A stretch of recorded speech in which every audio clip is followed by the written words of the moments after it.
सुरवाई सेवा मादलाता बिडार, सुरवाई सेवा मादलाता सगावे, सुरवाई सेवा मादलाता मुठवालिंगो, सुरवाई सेवा मादलाता फळापेन, सुरवाई सेवा मादलाता परसापेन, सुरवाई सेवा सुक्तितान सेवा मिक दंडौस तल्ला कोटची सेवा घ्यात रो मावा फळा सेवा निकुनवी, फळा सेवा निकुनवी, फळा सेवा निकुनवी।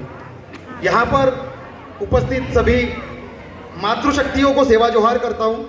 हे सुरवे दाई सुक्तिर कलिदाई रायतार जंको मानको आया वाघाई बमलाई दाई धमदागढ़ त्रिशक्ति दाई लांचीगढ़ लंचकाई दाई बैरागढ़ मोतीन दाई चांदागढ़ चंद्रकोली दाई मंडलागढ़ मंडलाई दाई तुम सेवा मिक दंडोस तल्ला कोटची सेवा घ्यात रो मावा फळा सेवा निकुनवी, फळा सेवा निकुनवी, फळा सेवा निकुनवी। वैसे ही यहाँ पर उपस्थित सभी पितृशक्तियों को भी सेवा जोहार करता हूँ और सभी मुठवा सुक्ति को भी सेवा जोहार करता हूँ। हे सुरवे आदि कोया गुरु हीरा सुक्का लिंगो रूपोलंग पांदिपारी राय लिंगो भूरा लिंगो महारु लिंगो भीमा लिंगो आसु लिंगो दौगण लिंगो रावण लिंगो मीण लिंगो माझी लिंगो पद्दारुंग पाठ पेंतून सेवा मिक दंडोस तल्ला कोटची सेवा घेत रो मावा फळा सेवा निकुनवी, फळा सेवा निकुनवी, फळा सेवा निकुनवी। तो सगाजनों, आज महारानी दुर्गावती जी की 462वीं बलिदान स्मृति दिवस पर अखिल भारतवर्षीय गौड़ महासभा के माध्यम से ये जो कार्यक्रम यहाँ पर आयोजित हुआ है, इस कार्यक्रम में सबसे पहले तो इस कार्यक्रम को जिन्होंने आयोजित किया है उन सभी को सादर सेवा जोहार करता हूँ, क्योंकि ये कार्यक्रम एक तरीके से राष्ट्रीय स्तर का कार्यक्रम हो चुका है। क्योंकि इस कार्यक्रम में महाराष्ट्र, तेलंगाना, मध्य प्रदेश, छत्तीसगढ़, ओडिशा, झारखंड इन और पश्चिम बंगाल में ये कार्यक्रम हो रहा है, तो इन सभी राज्यों के लोग यहाँ पर उपस्थित हैं। अब बहुत महत्वपूर्ण विषय ये है, हम लोग गोंडवाना इस विषय पर बात करते हैं और एक तरफ में हम लोग बात करते हैं कि भारत भर के ही नहीं तो संपूर्ण विश्व के ट्राइबल्स को हम लोग गोंडवाना इस कंसेप्ट के अंदर हम लोग सोचते हैं, समझते हैं, जानते हैं और मानते हैं। लेकिन बात यह आती है कि यही गोंडवाना शब्द गोंड और प्रधान ये जो जनजातियां हैं, इनके बाद अगर हम लोग बाकी जनजातियों पर लागू करने की कोशिश करते हैं या उनको इसको आत्मसात करने की बात करते हैं, इनको मानने के लिए उन्हें प्रेरित करते हैं, तब हम लोग कई बार देखते हैं कि वो लोग इस शब्द से अपने आप को हटाकर या फिर इस शब्द से हटकर अपनी जो भी संस्कृति या बाकी जो चीज़ें हैं उसको करने की कोशिश में लगे रहते हैं। और इसका जो रिजल्ट है वो हम लोगों को यहाँ पर दिख रहा है कि यहाँ पर जो लोग उपस्थित हैं वो लोग ज़्यादातर गोंड जनजाति से या प्रधान जनजाति से है। और जहाँ तक मैं पश्चिम बंगाल के बारे में पढ़ा हूँ तो यहाँ पर संथाल, मुंडा, उरांव ये जनजातियाँ भी है। और ये बहुत ज़रूरी है कि ऐसे नेशनल लेवल के प्रोग्राम में, ऐसे राष्ट्रीय स्तर के कार्यक्रमों में उन लोगों को भी आना चाहिए था और उन लोगों को अगली बार वो इस कार्यक्रम में आएंगे, ये कोशिश हमारी रहनी चाहिए। अब बहुत इंपॉर्टेंट बात यहाँ पर मैं बोलना चाहूँगा, गोंडवाना, क्योंकि मैं यहाँ पर जब आया तो अभी जैसे कि सूरज प्रताप सर ने जो मेरा परिचय कराया, तो मैं उस परिचय के हिसाब से ही कुछ चीज़ों को तथ्यों के रूप में आप लोगों के सामने रखना चाहूँगा। तो सबसे पहले तो मैं अपना परिचय देना चाहूँगा जो गोंडवाना के हिसाब से होना चाहिए। मैं एडवोकेट हूँ, लेकिन गोंडवाना के हिसाब से मेरा परिचय क्या है, तो मेरा परिचय है, मैं मुकेश पेंदाम मेरे 6 देव हैं। मेरे 6 देवों के नाम हैं अहे उदालपेन, महे उदालपेन, अमय उदालपेन, कोइंदे उदालपेन, टिपाई उदालपेन और धंधे कुसुर उदालपेन। ये मेरे 6 देव हैं। मेरा गढ़ जो है वो चांदागढ़ है, मेरी वंशपीढ़ी दाई चंद्रकोली दाई है, मेरा प्रथम बानाधारी मुठवा जो है वो मानको सुंगाल है, और मेरा टोटेम जो है हमारी व्यवस्था में जिस तरीके से रूपोलंग बांदीपारी गोपार लिंगों ने हमें 3 चीज़ें प्रोटेक्ट करने के लिए दी है, जिसे हम लोग टोटेम बोलते हैं या गोत्र चिन्ह बोलते हैं या पारी कीरा जिसको हम लोग गोंडी में बोलते हैं। तो वो है टिटवी पक्षी, पेंदामड़ा मतलब येन का पेड़, और गोहिया मॉनिटर छिपकली जो है वो, ये 3 मेरे टोटेम्स हैं। और ये सारी चीज़ें आप लोगों को भी आपके संस्कृति के हिसाब से आपको पता होना चाहिए ये मुझे आप लोगों के सामने रखने के पीछे का जो रीजन है वो ये है कि आप लोग भी अगर अपना परिचय दे, तो जैसे आप लोगों ने देखा होगा कि हम लोग अदर कम्युनिटी के जो लोग हैं, बाहरी व्यवस्था के जो लोग हैं, बाहरी व्यवस्था का जो अर्थ है वो काकोड़िया जी ने थोड़ी देर पहले समझा दिया है, तो मैं उस पर ज्यादा बात नहीं करूंगा। तो बाहरी व्यवस्था के जो लोग हैं उन लोगों को देखा होगा आपने, वो कुंडली मिलाते हैं, बराबर। शादियां जब होती है तो कुंडली मिलाते हैं ना, तो हम लोग कुंडली नहीं मिलाते। हम लोग क्या मिलाते हैं? तो हम लोग यही सारी चीजें मिलाते हैं जिसमें गण, गोत्र, बाना, ये जो सारी चीजें हैं हमारे जो बोलेंगे हम लोग हमारे चिन्ह हैं, या हमारी जो व्यवस्था है, इस व्यवस्था में हम क्या है और हम जिसके साथ में वैवाहिक संबंध प्रस्थापित करने वाले हैं उनका गोंडवाना के हिसाब से वो क्या है, इन चीजों को मिलाने के बाद में ही हम लोग वैवाहिक संबंध जो है इसमें आते हैं। अब गोंडवाना शब्द पर बात करूंगा तो दोस्तों, स्कूल के दिनों में 6वीं 7वीं कक्षा में पढ़ते समय में मैंने गोंडवाना शब्द को सबसे पहली बार पढ़ा था, भूगोल की पुस्तक में, जहां पर लिखा हुआ था कि गोंडवाना लैंड नाम की कोई जगह है। उसके बाद जब यूपीएससी की तैयारी कर रहा था तो गोंडवाना शब्द फिर से एक बार पढ़ने में आया, और मैं जिस जगह पे रहता हूँ वो पूरा ट्राइबल बेल्ट है। वो ट्राइबल बेल्ट होने की वजह से वहां पर गोंडवाना शब्द बार बार हम लोगों को सुनने को मिलता था, और मम्मी पापा भी बताते थे कि हम लोग गोंड हैं और हमारी भाषा गोंडी है वगैरह वगैरह। इससे ज़्यादा कुछ जानता नहीं था। बाकी जो भीमाल पेन का हमारे यहाँ पे जो व्यवस्था है वो व्यवस्था वैसी ही चलती रहती थी, हम लोग वो करते थे।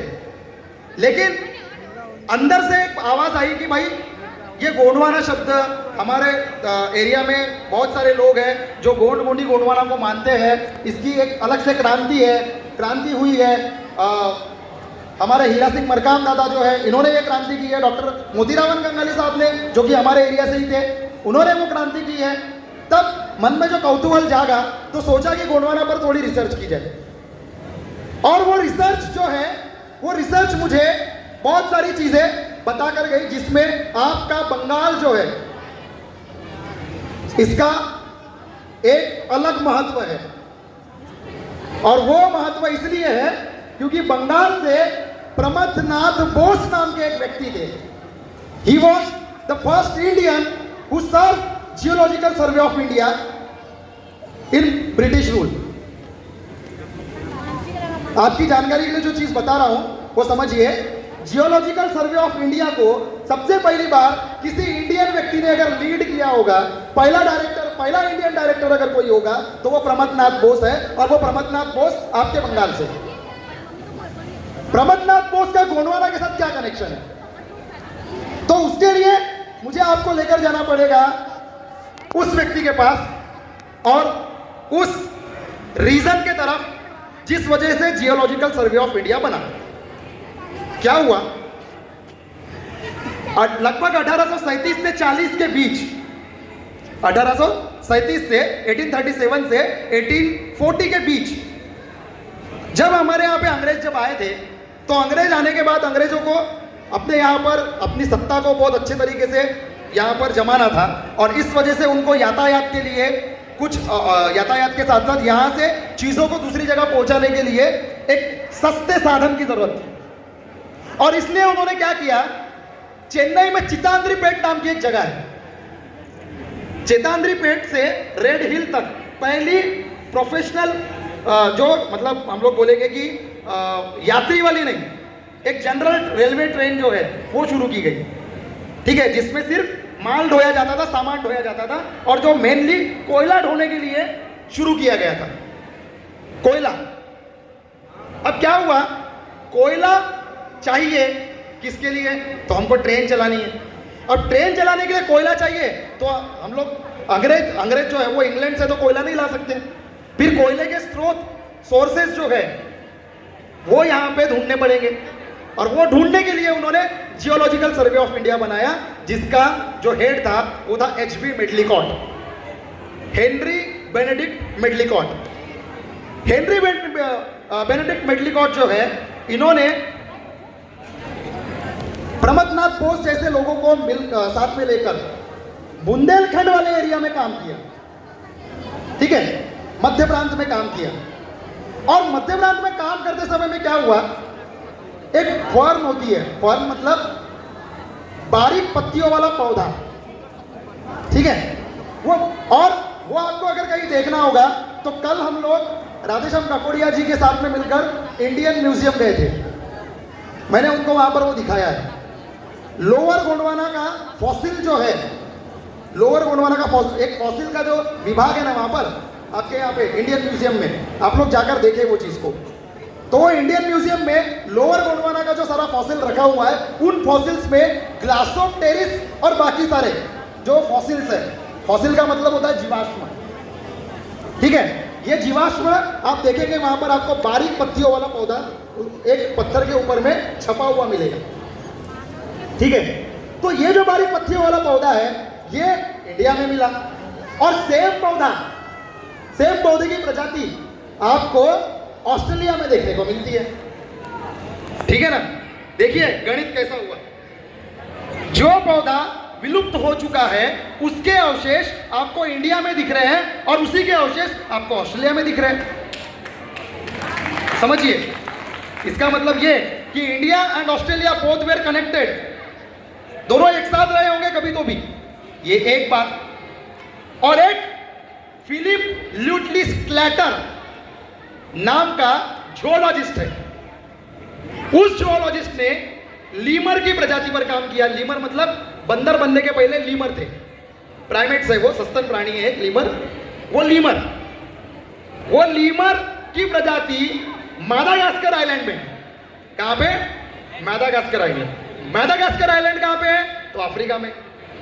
और सेम प्रजाति आपको अंडमान के तरफ में मिल रही है। तो कहने का मतलब ये अफ्रीका और इंडिया बोथ वेर कनेक्टेड, ठीक है। और इसमें फिर दो अंग्रेजों का नाम लूंगा मैं, जो दोनों ही अपने अपने फील्ड के पितामह माने जाते हैं, फादर माने जाते हैं या ग्रैंड फादर माने जाते हैं, जो भी समझिए, ठीक है। वो दो लोग हैं जियोलॉजी के फील्ड में जिनका नाम है चार्ल्स लायल, और बायोलॉजी के फील्ड में जिनका नाम है चार्ल्स डार्विन। ये दो लोग, इन दो लोगों ने इन्हीं सब चीजों को गोल गोल करके काम किया इस पर, और काम करने के बाद में क्या देखा, तो ये देखा आर्किमिडीज का एक प्रिंसिपल था, उस प्रिंसिपल पे बोला गया। क्या आर्किमिडीज का प्रिंसिपल क्या था? Where there is a land there was a water, and where there is a water there was a land. मतलब आज जहां पर पानी है वहां कभी जमीन हुआ करती थी, और आज जहां जमीन है वहां कभी पानी हुआ करता था। इसका मतलब यह है कि अगर अफ्रीका और इंडिया के बीच में पानी है तो इसका मतलब कभी जमीन रही होगी। ऑस्ट्रेलिया और इंडिया के बीच में अगर पानी है, समुंदर है, इंडियन ओशन है, तो इसका मतलब वहां कभी जमीन रही होगी। और इसका मतलब यह है कि गोंडवाना जो है वो बहुत बड़ा भूभाग था, और ये गोंडवाना जो है इसीलिए गोंडवाना लैंड था। आपको ये तथ्य, इन्हीं तथ्यों को उन लोगों के सामने रखना है जो लोग गोंडवाना शब्द को एक्सेप्ट नहीं कर रहे हैं। वो 706 ट्राइब्स जो भारत में पाई जाती है, और अगर हम लोग उसको इंटरनेशनल लेवल पर देखें तो जो 5000 प्रकार की ट्राइब्स है, जो 7000 प्रकार की भाषाएं बोलते हैं, उन ट्राइब्स को वो जो चीज समझ में आई वो हमारे भारत के ट्राइबल्स को समझ में नहीं आ रही है। यही सबसे बड़ी दुर्गति की बात। ये कब समझेंगे हम लोग? जब हम जानेंगे। और होता क्या है ना, हमारे जो बच्चे हैं, मंगलादाई का भाषण में सुन रहा था जिसमें एक बहुत इंपॉर्टेंट चीज मुझे मतलब यहाँ पे रिपीट करने की इच्छा हो रही है, वो ये कि हम लोग सिर्फ चमकने, लिपापोती करने, सिर्फ फोटो सेशन करने के लिए एक प्रकार का परिधान करना, डांस करने के लिए सिर्फ एक प्रकार का परिधान करना, अपने समाज के मतलब जो भी पुराना परिधान है वो करना, इसके लिए मतलब इतने में ही मर्यादित हो जाते हैं, इतने में ही सीमित हो जाते हैं। और जब बारी आती है रिसर्च करने की, बारी आती है स्टडी करने की, बारी आती है समझने की, तब हम लोग पिछड़ जाते हैं। क्यों? क्योंकि हमको रेडीमेड की आदत पड़ चुकी है। तो ये रेडीमेड की आदत से हमको हटना पड़ेगा। अब यहां पर फिर से एक चीज मैं बोलना चाहूंगा कि जब हम लोग इंटरनेशनल लेवल पर ट्राइबल्स की बात करते हैं तो आप लोगों को पता होगा अभी पिछले कुछ दिनों पे मतलब पिछले 2-3 साल पहले या लगभग 2 साल पहले हमारे देश में एक अलग टाइप की चर्चा हो रही थी, इंडिया और भारत इस विषय पर। ठीक है, मैं उन सब चीज़ों में नहीं घुसूंगा, ठीक है, जो राजनीतिक विषय उस पर नहीं घुसूंगा, पर मेरा यह कहना है कि इस देश का नाम इंडिया, भारत, हिंदुस्तान, आर्यावर्त वगैरह वगैरह प्रकार की चीजें बोली जा रही है। इस पूरी पृथ्वी पर, इस पूरी दुनिया में क्या भारत ही एक ऐसा देश है? अब मुझे एक बात बताइए, अमेरिका को इंग्लिश में क्या बोलते हैं दादा? अमेरिका ही बोलते हैं, ठीक है, United states of America. Okay, Japan को क्या बोलते हैं? जापान बोलते हैं। इंग्लैंड को क्या बोलते हैं? पर भारत को क्या बोलते हैं? क्यों? क्यों? अब क्या है कि ये इंडिया शब्द आया कहां से? तो ये समझिए, इंडिया शब्द इंडिजिनस से आया। ठीक है, जब अंग्रेज हमारे यहां आए थे तो आप लोगों ने इतिहास में पढ़ा होगा, इंग्लिश ईस्ट इंडिया कंपनी नाम की कंपनी यहां पर स्थापित की गई थी। अमेरिका के ट्राइबल्स को रेड इंडियन बोला जाता है। क्या बोला जाता है? रेड का मतलब, इंडियन का मतलब, वो लोग लाल भारतीय है क्या? बताइए, है ना? ये लॉजिकल चीजें जब हम लोग समझेंगे ना, ये लॉजिकल चीजें जब तक हम लोग समझेंगे नहीं, पढ़ेंगे नहीं, अपना लॉजिक नहीं लगाएंगे ना, तब तक हम लोग इसी तरीके से भटकते रहेंगे, भ्रमित होते रहेंगे। अब बस 2 बातें बोलूंगा और अपने वाणी को विराम दूंगा, क्योंकि आप लोग काफी समय से सुन रहे हैं, है ना? तो एक टीचर था पहले, वकील बनने के पहले, तो मैं समझता हूँ चेहरों पर से भी कई बार, है ना? तो सिर्फ 2 बातें बोलूंगा। पहली बात तो ये कि हम लोग रानी दुर्गावती जी की शहादत, रानी दुर्गावती जी का शहादत दिवस यहाँ पर मना रहे थे, और रानी दुर्गावती जी हमारे देश में जो कई सारी रानियां हुई जिन्होंने अपने अपने प्रदेश के लिए लड़ाई की, उनसे उनकी लड़ाई थोड़ी अलग थी, ऐसा मैं मानता हूं। क्योंकि बाकी लोग अपने राज्य के लिए लड़े थे, वो गोंडवाना की अस्मिता के लिए, गोंडवाना प्रदेश के लिए तो बिल्कुल, पर गोंडवाना की अस्मिता और अपनी संस्कृति को बचाने के लिए लड़ी थी, ऐसा मेरा मानना है। और गोंडवाना में मातृशक्ति का जो विषय है, मातृशक्ति को हमने देखा, हमारे इस कार्यक्रम की जो अगुवाई है वो करते समय में, इस कार्यक्रम की शुरुआत दादा ने एक मातृशक्ति के भाषण से करवाई। तो मातृशक्तियों को मान क्यों है, इतना सम्मान क्यों है? हम लोग मातृशक्ति को इतना ज्यादा मान सम्मान क्यों देते हैं? बाकी जगहों पर देखो, जहां अलग व्यवस्था में, दूसरी व्यवस्था में, वहां पर सती प्रथा और भी बहुत सारी अलग अलग प्रथाएं हैं, उस पर मैं बात नहीं करूंगा। जो अनिष्ट प्रथाएं हैं, उन सब वो सारी चीजें होती है, मातृशक्ति को दुय्यम स्थान दिया जाता है। अभी हमारे देश में नारी शक्ति वंदन वगैरह वगैरह बहुत सारी चीजें भी चल रही है, पर नारी शक्ति को वंदन हमने हजारों साल पहले से करना शुरू किया, हजारों साल पहले से। और ऐसा क्यों? तो क्योंकि हम लोग प्रकृति को मानने वाले लोग हैं। और आपको ये जानकारी होनी चाहिए कि जब रूपोलन भांतिबारी कुपार लिंगों ने हमारी व्यवस्था बनाई, गढ़ व्यवस्था बनाई, हमको एक जगह पे बसाया, एक जगह पे बिठाया, हम लोगों को एक व्यवस्था दी, पारी व्यवस्था दी, उस समय में वो करने के पहले उन्होंने पूरे पृथ्वी का भ्रमण किया, ऐसा बोला गया है। अब उन्होंने पृथ्वी का भ्रमण किया या नहीं, उस पर तो मैं नहीं बोलूंगा कुछ, लेकिन मैं ये जरूर बोलूंगा कि उन्होंने प्रकृति में जितने जीव हैं उन सबका अध्ययन किया। मैं उनको पहला बायोलॉजिस्ट भी मानता हूँ, इस पृथ्वी का पहला बायोलॉजिस्ट भी मानता हूँ, और मैं मास्टर्स हूँ जूलॉजी में, और इस वजह से उनकी उस समझ को अलग तरीके से समझता हूँ जो एक बायोलॉजिस्ट, एक जूलॉजिस्ट समझ सकता है। तो वो ये कि प्रकृति का अध्ययन करते समय में, प्रकृति का निरीक्षण करते समय में उन्होंने ये देखा कि बहुत भारी संख्या में कौन सा जानवर या कौन सा प्राणी इकट्ठा रहता है। तो 3 ऐसे कीटक है, इंसेक्ट्स है, जो भारी संख्या में, हजारों लाखों की संख्या में इकट्ठा रहते हैं। बताओ कौन थे? बिल्कुल जोर से। मधुमक्खी एक, चींटी दो, और टर्माइट, टर्माइट बराबर बहुत ज्यादा संख्या में एक साथ रहते हैं। अब उन सब में आप देखेंगे, उन सबको सारी इतनी सारी संख्या में जो चींटियां बोलिए या टर्माइट्स बोलिए या मधुमक्खियां बोलिए इकट्ठा रहती है, इनको ऑर्डर कौन देता है? एक ही रानी, है ना? एक ही रानी रहती है। वो रानी उस गढ़ की गढ़दाई है। क्या है? गढ़दाई है, गढ़ माता है। और इसलिए जब हम लोगों की गढ़ों की स्थापना हुई तब वहां पर गढ़ माता बनाई गई। और इसलिए मैं बोलूंगा कि कोलकाता की गढ़दाई जो है वो कोलकाई दाई ना, कोलकाई दाई जो है वो कोलकाता की गढ़दाई है। और ये जो आपका कोलकाता शहर है ये पूरी तरीके से गोंडवाना की हिसाब से बना हुआ शहर है, ऐसा मेरा चैलेंज है। अब वो आप लोगों को देखना है कि सही में है कि नहीं है, ठीक है ना? क्योंकि वहां पर भाव प्रथा भी उसी प्रकार से होती है जिस प्रकार से गोंडवाना में होती रही है, होती थी और होती रहेगी।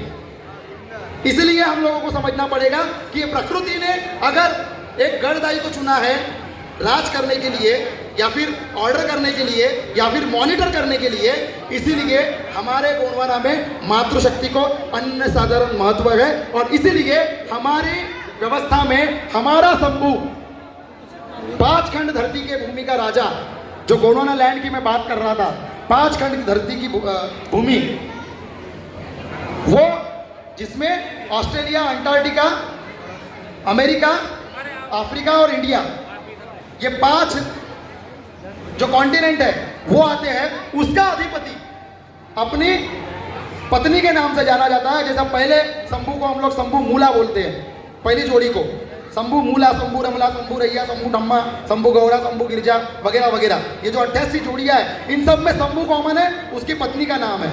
इसका मतलब ये है कि अनन्य साधारण महत्व हमने मातृशक्ति को दे रखा है। और जो दूसरी बात है वो बोलकर खत्म करूंगा, वो ये, हम लोगों ने इतिहास पढ़ा, 462वां बलिदान दिवस जिनका हम लोग मना रहे हैं, उनका इतिहास पढ़ा, उनके पति दलपत शाह का इतिहास पढ़ा, उनके ससुर संग्राम शाह जी का इतिहास पढ़ा या बहुत सारे लोगों ने बताया। लेकिन एक के बारे में बात नहीं की, जो रानी दुर्गावती जी के बेटे वीर नारायण, उनका क्या हुआ होगा? रानी दुर्गावती जी अपने बेटे को गढ़ में छोड़कर लड़ाई करती थी, चौरागढ़ में रखकर लड़ाई करती थी। रानी दुर्गावती जी नरई नाला में शहीद हुई, ये आप सब लोगों को पता है। मुझे रानी दुर्गावती जी के इतिहास में ज्यादा डीपली नहीं जाना है, पर वीर नारायण का क्या हुआ? तो इस पे अलग अलग लोगों की अलग अलग धारणाएं हैं, अलग अलग इतिहासकारों का अलग अलग बोलना है, जिसमें से किसी एक इतिहासकार का जो बोलना है उसको मैं आगे रखूंगा। वो ये, रानी दुर्गावती जी को तीर लगा, उसके बाद उन्होंने जो खंजर है उससे अपने आप को मार दिया, वो शहीद हो गई। उनकी शहादत के बाद ये बात चौरागढ़ में 10, 12, 25, 20, 25, 50 जो भी सैनिक होंगे, उनके संरक्षण में जो वीर नारायण थे उनको पता चली, उम्र 5-10 साल के बीच की, उनको ये जब बात पता चली तो क्या हुआ? 10 साल का बच्चा तलवार उठा सकता है, तलवार उठा सकता है, जो लड़ाइयों में तो तलवार इस्तेमाल होती है वो उठा सकता है। वो बच्चा जैसे उनको पता चला कि रानी दुर्गावती जी शहीद हो गई, वो बच्चा जाता है, तलवार उठाता है और उन मुगलों के बीच जाकर लड़ने की हिम्मत दिखाता है। और वो हिम्मत उसके अंदर पैदा क्यों होती है? क्योंकि उसके अंदर जो संस्कार थे, उसके अंदर जो ये एक तरीके की वीरता की भावना है, ये अगर कहीं से आई होगी तो वो रानी दुर्गावती जी की देन थी। हमारे गोंडवाना को आज वैसी रानी दुर्गावती जी के संस्कारों की जरूरत है दादा। अगर गोंडवाना चाहिए वो काकोड़िया दादा, हम बोल रहे थे लड़ेंगे तो जीतेंगे, तो लड़ने के लिए आपको लड़ाकू तैयार करना पड़ेगा। और वो लड़ाकू कैसे तैयार होगा, वो योद्धा कैसे तैयार होगा? वो योद्धा तैयार होगा इन मातृशक्तियों के माध्यम से। वो योद्धा तैयार होगा रानी दुर्गावती के जैसे संस्कार देने के लिए तैयार होने वाली ये रानी दुर्गावती की वजह से। हमारी मातृशक्ति अगर रानी दुर्गावती नहीं बनेगी तो वो हिम्मत दिखाने वाला वीर नारायण भी पैदा नहीं होगा। ये हमको समझना पड़ेगा। और इसलिए जरूरी है इतिहास को पढ़ते पढ़ते इतिहास को समझना और अपने आप को उस इतिहास में डालकर हम आज अपने कौम के लिए क्या कर सकते हैं, हम आज हमारे गोंडवाना के साम्राज्य के लिए क्या कर सकते हैं, हम आज हमारी पुरखा व्यवस्था के लिए क्या कर सकते हैं, ये चीज के लिए अपने आप को तैयार करना। अगर हम अपने आप को तैयार नहीं कर पाए तो ये कार्यक्रम के लिए जितना भी खर्चा हुआ होगा वो पूरा वेस्ट है, ऐसा मानूंगा मैं। क्योंकि कार्यक्रम जो होते हैं ना, उन सबके लिए एक बात बोलूंगा, जिन्होंने ये कार्यक्रम किया है उनके हौसले बुलंद करने के लिए कि दादा जो आए अगर उसूलों पे आज तो टकराना जरूरी है, कि जो आए अगर उसूलों पे आज तो टकराना जरूरी है, और हो अगर जिंदा तो जिंदा नजर आना जरूरी है। और इन्होंने दिखाया है कि वो जिंदा है।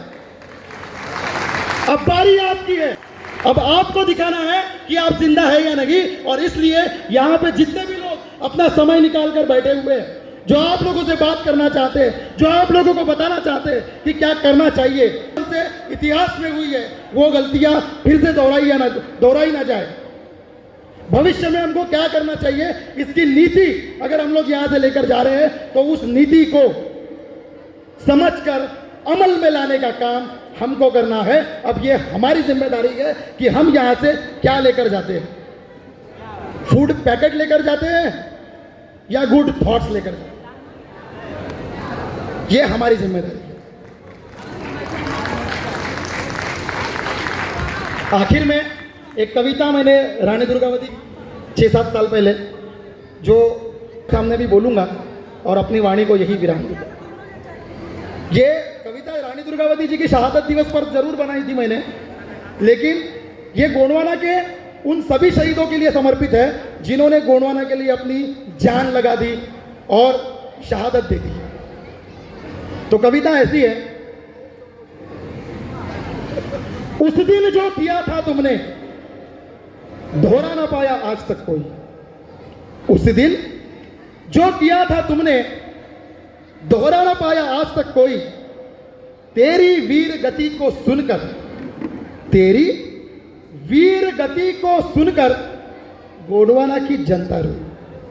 तेरी वीर गति को सुनकर गोंडवाना की जनता रोई। तेरी वीरता का बखान पल पल ये इतिहास करेगा। तेरी वीरता का बखान पल पल ये इतिहास करेगा। जब जब होगा वीरों का स्मरण, जब जब होगा वीरों का स्मरण, तुमको भी वो याद करेगा। जब जब होगा वीरों का स्मरण, तुमको भी वो याद करेगा। शब्दों में भी न वर्णित हो, शब्दों में भी न वर्णित हो ऐसी तेरी वीर गाथा है। शब्दों में भी न वर्णित हो ऐसी तेरी वीर गाथा है। शब्दों में भी न वर्णित हो ऐसी तेरी वीर गाथा है। और तेरी उस वीरता के आगे, तेरी उस वीरता के आगे यह सोडुम शीश झुकाता है। यह सोडुम शीश झुकाता है। यह सोडुम शीश झुकाता है। सुरुवाई गोंडवाना गणराज्य भारत फळापेन तास सेवा से।